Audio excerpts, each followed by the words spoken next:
you for joining me today. If you don't know me, my name is Sid and I'm an artist. As you have probably read in the title, we are going to destroy a painting that I have already spent a significant amount of time on, and I decided it was ugly. I have been working on this painting in my last video, if you've seen it, but I realized that whilst I was going on painting, I just did not like how it was coming out. Hence why I decided it was time to let it go. If you're an artist, I believe you know what I mean. Sometimes a painting just does not come out as you wish, and that's okay. Sometimes it's better to start again than to push through and produce something you are not 100% in love with. I mean, that's difficult as it is because we artists are very critical with our work, aren't we? But I've decided I wanted to take the concept that I had in mind and refine it a little bit and hope to take you along the way.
While I was waiting for the gesso to dry, I decided I wanted to practice a little bit because lately I had been in this weird limbo of not being able to, I don't know, paint properly.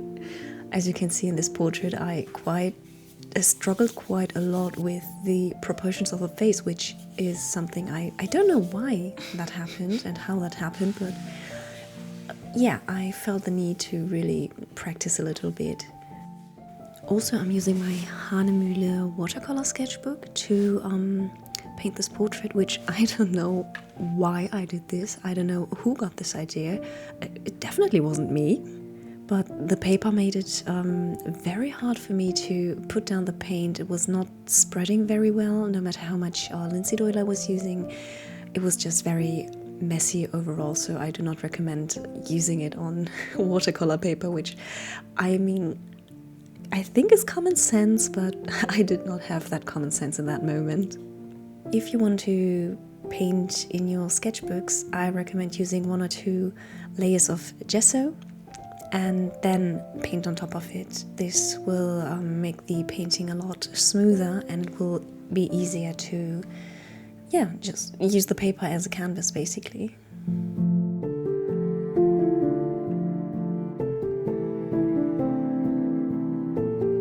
Since the paper made it so hard for me to paint this portrait, I was very, very annoyed throughout all of the process, but I was determined not to give up and to push through because it was very important for me to get this feeling of, yeah, painting again.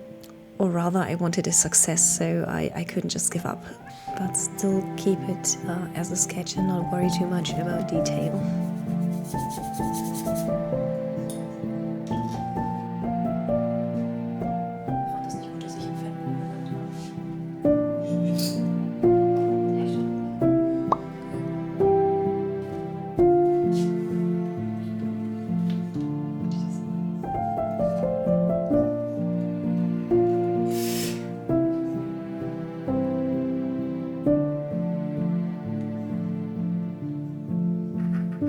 As you could see in the old design of the painting, I had this concept in mind of a woman with antlers as a crown on her head and kind of mocking her as the queen of the forest.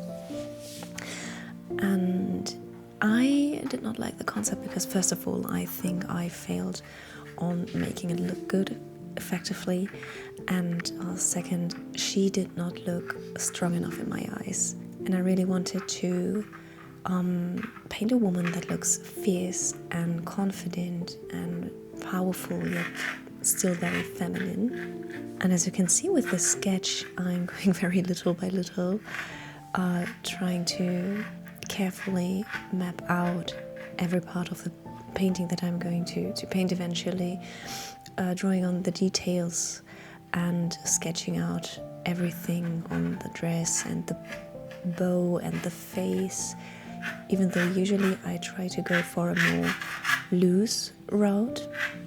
But in this case, I really wanted to nail the concept I had in mind and not risk anything.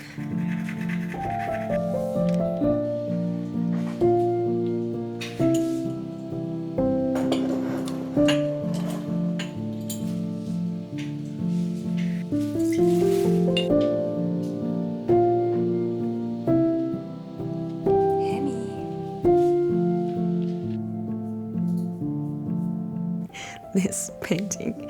Okay, I included this painting in this video because I initially just wanted to make another practice sketch, and I based it off of a photo my best friend made of me, which is a very nice photo. She's a great photographer, by the way. And I just wanted to practice some facial anatomy again and color and composition, but I ended up liking the concept so much that I turned it into a full painting. And I really wanted to go ham on the feeling of something fairy tale-like and dreamy, daydreamy even. And I called this painting Waking Up in a Daydream. And I really like how it turned out. For this one, I stuck with my policy less is more, which means I really try to use loose brush strokes, not worry too much about details, and use a very precise lights and shadows to create the illusion of something detailed and realistic while maintaining something very painterly. And I'm really glad I did that, because I ended up liking the feeling of the painting so much that I'm actually making prints of it that hopefully you can buy very soon in my shop. Also, quick side note, does anyone else feel weird making self-portraits? Because no matter how much I do it, it's so weird looking at my face all the time while painting a self-portrait of me, even though it's easiest because it's easy to make reference photos with just myself.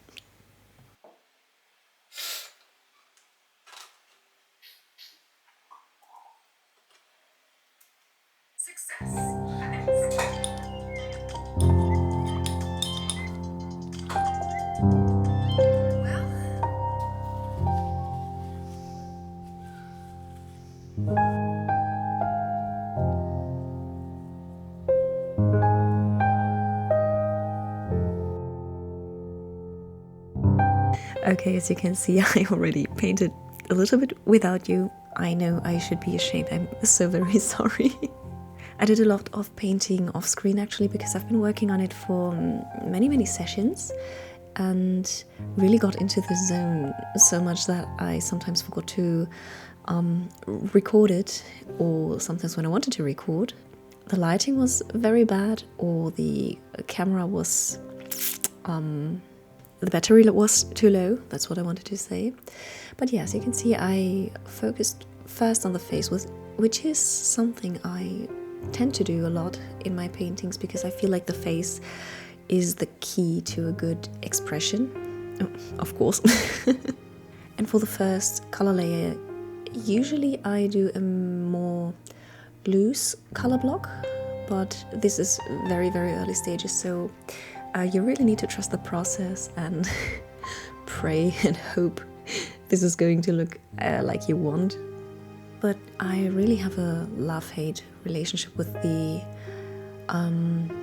process of the first color layer, because for one, you map out what the painting potentially is going to look like when it's done, which is very beautiful, but you also really have to push through this ugly stage where everything just looks rough and not refined, and I'm not very good at alla prima painting.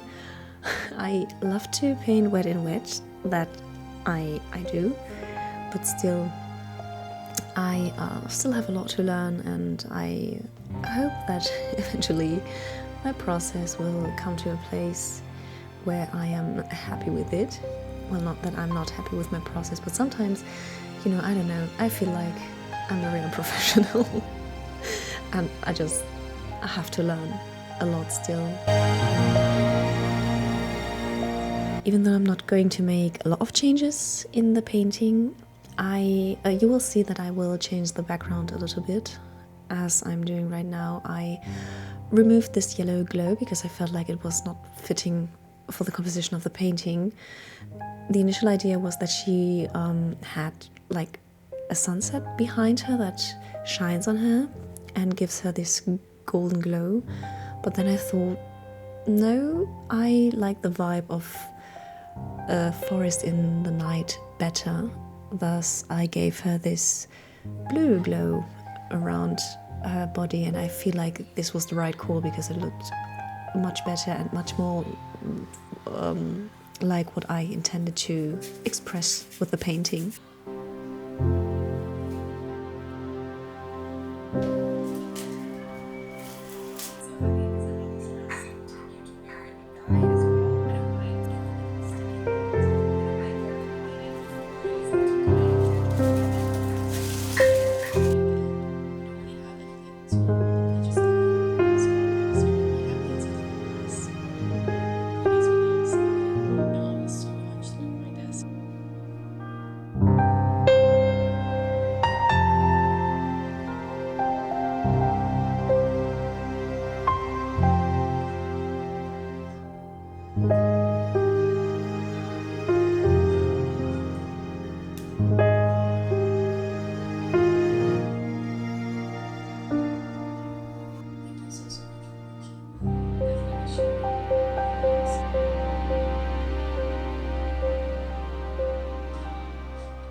And there we have it.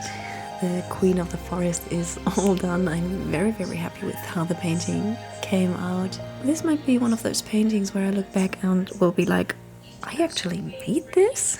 Yeah, I'm very happy with it, and I thank you all so much for coming along and watching me paint it. I hope you like it as well, and yeah, if you had a good time, I hope I see you next time too. Have a great day. I love you all. Bye.